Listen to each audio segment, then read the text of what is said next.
Namo Buddhaya, Amitofo. Selamat pagi anak-anak. Hari ini kita bertemu kembali di judul yang sama, namun bagian kedua, hak asasi manusia dalam agama Buddha. Sebelum memulai pelajaran, seperti biasanya, mari kita beranjali dan mengucapkan doa pembuka pelajaran. Namo Sakyamuni Buddhaya, Namo Sakyamuni Buddhaya, Namo Sakyamuni Buddhaya, Namo Sarva Bodhisattvaya Mahasattvaya, Namo Kwansim Pusayang Maha Welas Asih. Kami beranjali dan bersyukur atas ikatan karma baik kami, sehingga memiliki kesempatan untuk belajar Dharma yang indah pada awalnya, indah pada pertengahannya, dan indah pada akhirnya. Kwansim Pusayang Maha Welas Asih, kami sadar atas buah karma kami sendiri. Kami bertekad untuk merubah diri kami ke arah lebih baik, agar berguna bagi orang tua dan lingkungan kami. Kuan Yin Pusayang penuh perasnya, berkahilah kami agar memperoleh kebijaksanaan untuk belajar Dharma hari ini, sehingga kami mampu menjadikan Buddha Dharma sebagai pedoman hidup kami sehari-hari. Semoga kami berbahagia, semoga keluarga kami berbahagia, semoga lingkungan kami berbahagia, semoga semua makhluk berbahagia. Sadhu. Baiklah anak-anak kami, tujuan pembelajaran hari ini adalah menjelaskan hukum sebagai aturan, mendeskripsikan hukum dalam agama Buddha, menjelaskan hak asasi manusia dalam agama Buddha, menganalisis butir Pancasila Buddhis dan hubungannya dengan hak asasi manusia, menganalisis hak dan kewajiban yang tertuang dalam Sigalopada Sutta. Hukum dalam agama Buddha. Apakah yang dimaksud dengan hukum? Hukum adalah peraturan atau ketentuan yang tertulis maupun tidak tertulis. Jadi bukan hanya yang tertulis saja, ada namanya hukum yang tidak tertulis. Apa kegunaan hukum? Hukum gunanya untuk mengatur kehidupan masyarakat dan menyediakan sanksi untuk orang yang melanggarnya. Hukum mengatur tingkah laku manusia. Kita dalam hal menjaga ketertiban, menciptakan keadilan, bahkan mencegah terjadinya kekacauan. Bayangkan saja bila kita berada di negara tanpa hukum. Gak usah jauh-jauh ya, kita katakan di dalam kelas kita tidak ada tata tertib. Bisa aja datangnya terlambat atau pada saat guru di kelas itu keluar makan-makan, itu kalau tidak ada hukum. Jadi hukum ini gunanya untuk mengatur agar tingkah laku kita sesuai dengan aturan. Dalam agama Buddha, hukum berkaitan erat dengan hukum perbuatan atau yang disebut dengan karma, dan hukum ketergantungan atau yang disebut dengan paticca samuppada. Ya. Hukum paticca samuppada maupun hukum karma ini menerangkan sebab akibat yang menyebabkan penderitaan manusia dan juga lenyapnya penderitaan. Secara ringkas, agama Buddha menjelaskan sebab dan juga lenyapnya sebab itu. Mari kita pelajari. Nah, ada sebuah cerita yang wajib kita ketahui bersama. Pada zaman Sang Buddha, ada beberapa biku yang melihat beberapa orang hakim menerima uang suap, bahkan membebaskan perkaranya. Mereka melaporkannya kepada Sang Buddha.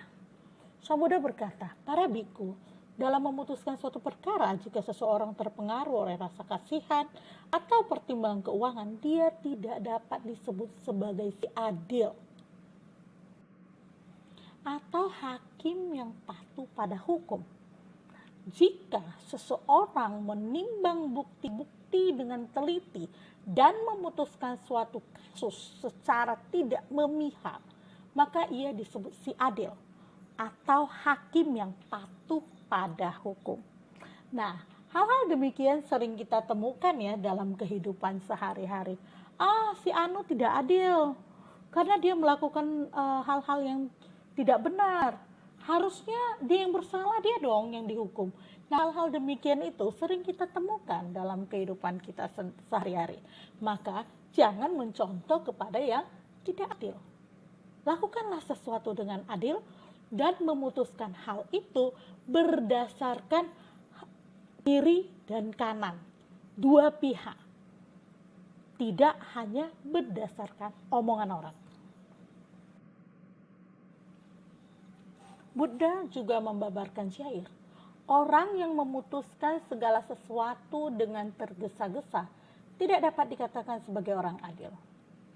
Jika seseorang bijaksana, hendaknya memeriksa dengan teliti mana yang benar dan mana yang salah.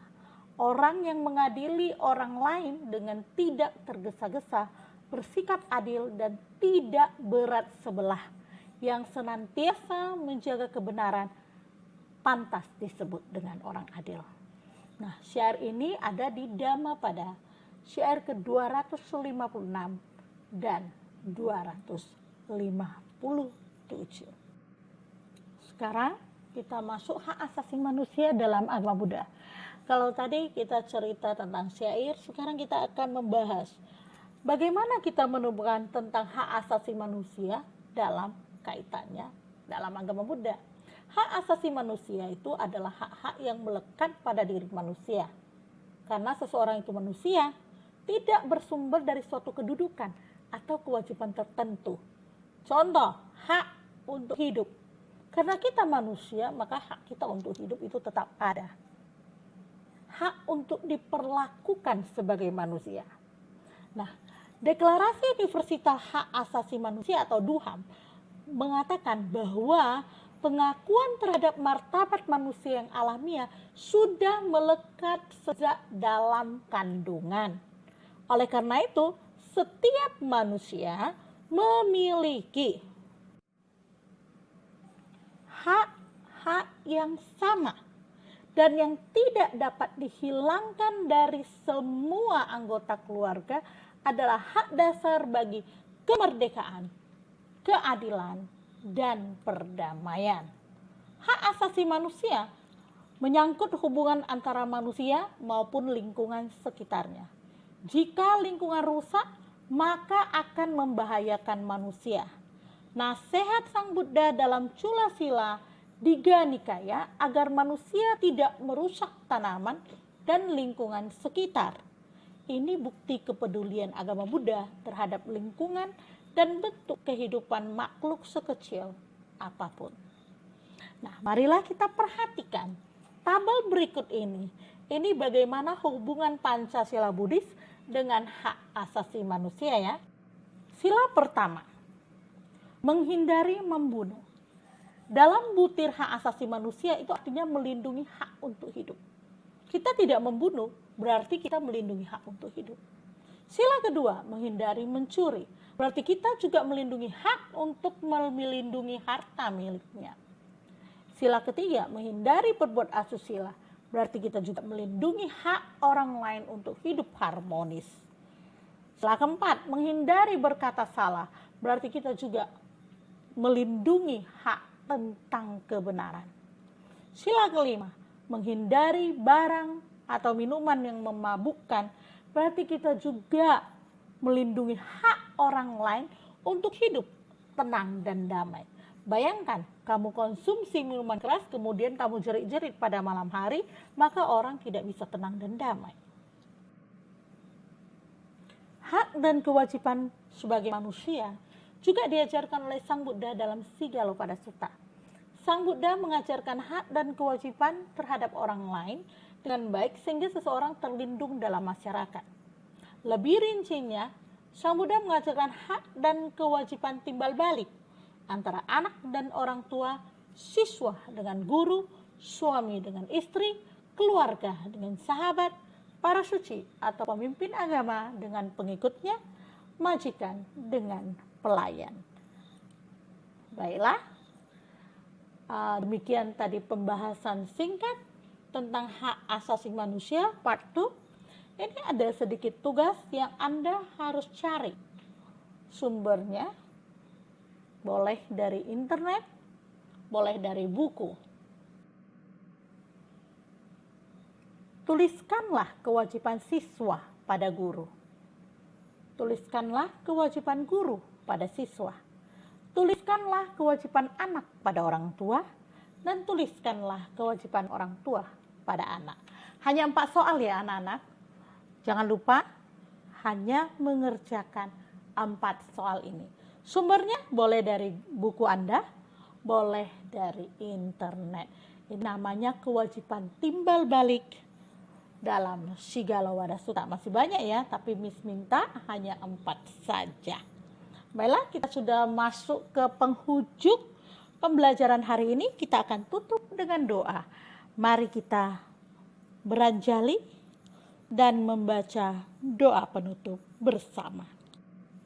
Raja tahu gati param gati parasam gati bodi suaha tatia tahu gati gati param gati parasam gati bodi suaha tatia tahu gati gati param gati parasam gati bodi suaha. Semoga apa yang kita pelajari hari ini menjadikan kita pribadi yang lebih baik dan mengikis rasa loba, keserakahan, dosa, kebencian, dan moha, kebodohan batin dalam diri kita. Sabi sata bawantu sukitata. Semoga semua makhluk berbahagia. Sadu, sadu, sadu.